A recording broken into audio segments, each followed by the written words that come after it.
pourquoi je choisis les conférences sur le leadership que sur les conférences sur les sujets doctrinaux.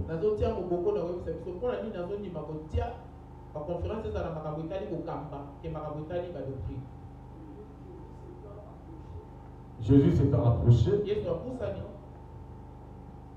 Jésus s'étant approché, leur parla ainsi. Tout pouvoir m'a été donné dans le ciel et sur la terre. Allez, faites de toutes les nations des disciples, et baptisant au nom du Père, du Fils et du Saint-Esprit, et enseignez-leur à observer tout ce que je vous ai fait. Et voici, je suis avec vous tous les jours jusqu'à la fin du monde. Amen. Amen. Alors, lorsqu'on lit ce texte, dans Louis II, voici l'impression, la première impression que nous avons. La première impression que nous avons, c'est que ce qui est commandé là-bas, c'est d'aller. Parce que lorsque vous lisez, on dit allez, c'est un impératif. Alléluia. Amen. Allez, faites de toutes les nations des disciples. Les baptisant au nom du Père, du Fils et du Saint-Esprit, et enseignez-leur à observer. Mais en réalité, lorsque vous revenez un peu dans le texte grec, il y a un seul impératif dans ce partie. Et l'impératif, c'est pas aller. Tous les autres verbes qui sont dans le chapitre verset 19 et le verset 20 sont au temps qu'on appelle participe présent. Il y a un seul verbe qui a l'impératif. C'est faire des disciples.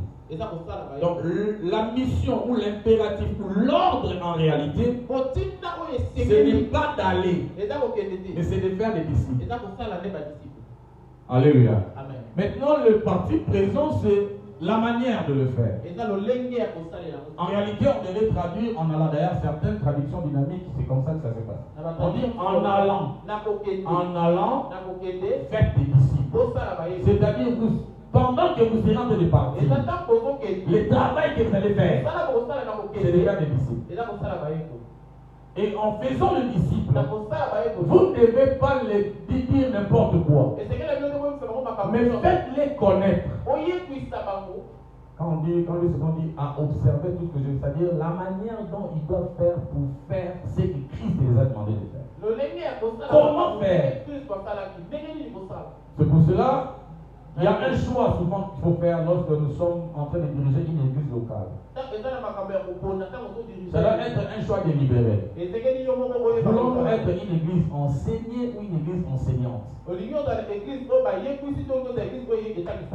C'est un choix qu'il faut faire. Est-ce que vous voulez être une église enseignée ou vous voulez être une église enseignante? Et le choix dépendra de la vision de la manière dont vous comprenez le travail que le Seigneur nous a assigné. Alléluia. Amen. Alléluia. Amen. Vous savez, Dieu a dit à Moïse, appelle 70 anciens. Tu mettras le main sur eux. Je prendrai l'esprit qui est sur toi, je les répandrai sur les 70 anciens. Pourquoi? Pour que Moïse ne fasse pas seul le travail qu'il va faire. Il faut qu'il y ait d'autres Moïse. Ils vont permettre que le travail aille de l'avant. Et s'il est seul, le travail risque d'être bloqué par lui-même, sans qu'il ne le sache. Amen. Amen. Amen. Amen.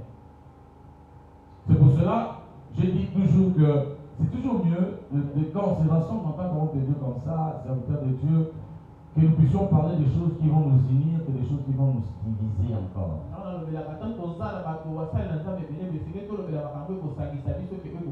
Si moi je crois que je peux prier en langue en public, et que l'autre croit qu'on ne peut pas prier en langue en public, à moins qu'on ait un interprète, et qu'on se tient là-bas pour commencer à se chamailler sur ça, on risque de voir un ennemi à solo dans tout le monde, et on se colle des étiquettes qui ne vont pas nous aider à être ensemble, mais qui vont nous séparer. Et quand nous nous séparons, nous devons faire. Amen. Amen.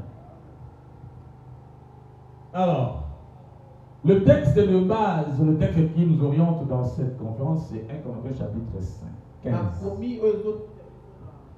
Le verset 58. J'ai emprunté la version Louis II. 1 Corinthiens chapitre 15, le verset 58.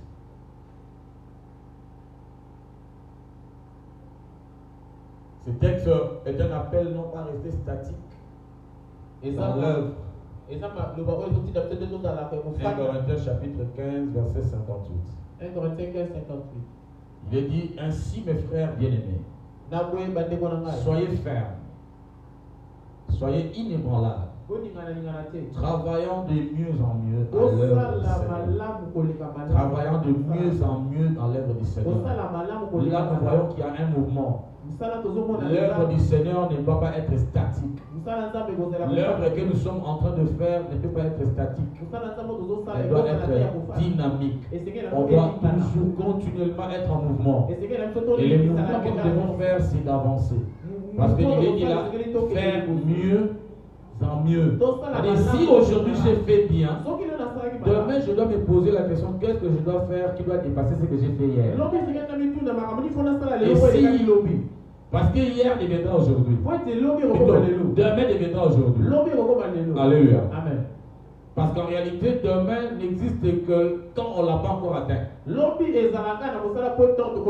Or, chaque fois qu'il y a un aujourd'hui, il y aura un demain.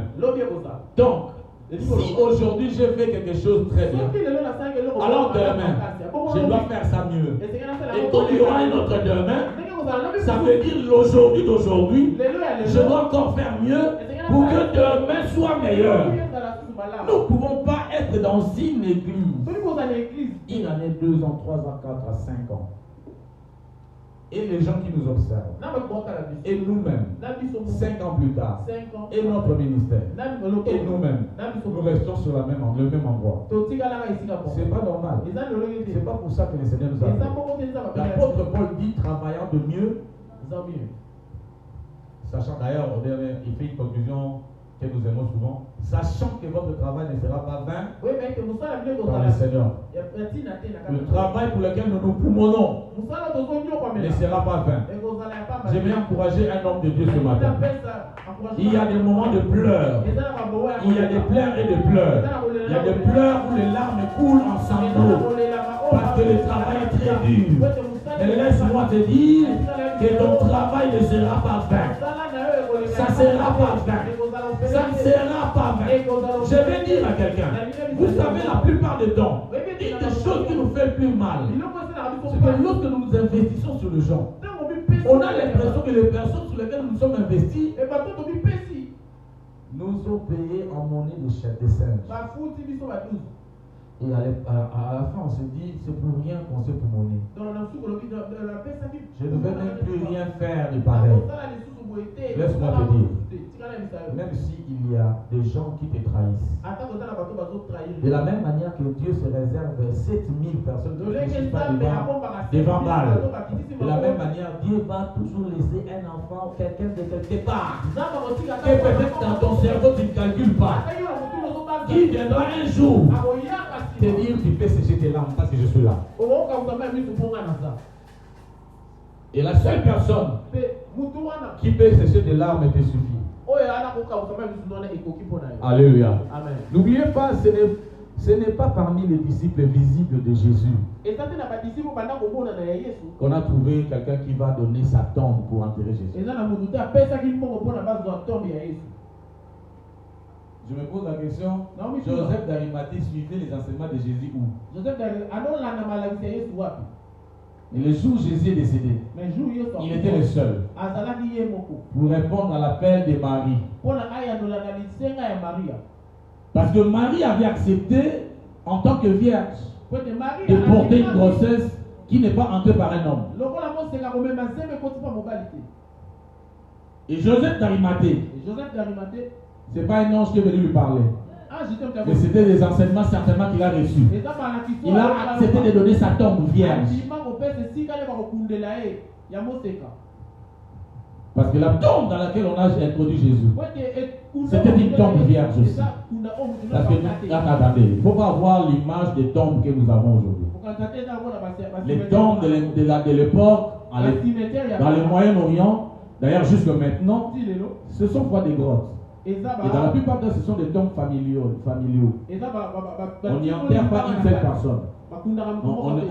On achète toute une parcelle où il y a des grottes. Et d'ailleurs, même Abraham a acheté. Macpéla, c'était un endroit structural de la famille. C'est là qu'on enterrait les gens de la famille. Et donc, on introduisait les gens dans ces tombes-là. On mettait des caisses, ce sont des ossuaires. Dans des caisses là, on mettait les os de chacun.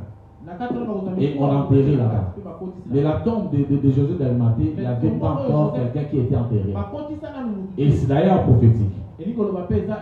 Parce que de la même manière que Jésus est entré dans le monde des vivants par une vierge, de la même manière il devait entrer dans le monde des morts par une vierge. Parce que là il est aussi allé faire un travail.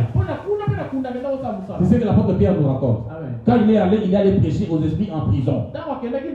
Et pour y aller, il devait entrer par une vierge. Mais ces disciples ici, ils n'étaient pas comptés parmi les gens qui étaient visibles à côté de Jésus. Même la seule qui est venue embaumer Jésus. J'étais en train d'encourager mes frères et sœurs. Dans le ministère, nous avons de larmes. Mais dans la moutoumou, on a quoi moi, j'ai reçu dans la plupart des temps ce que j'ai reçu en bien. Ce sont des choses que j'ai reçues non pas de mes fidèles.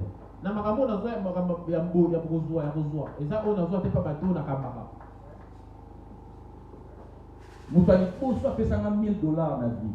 Akalaka mon numéro dans l'église. Bakbalia abilo na chaque jour. Soit fait son bon belé, c'est $100.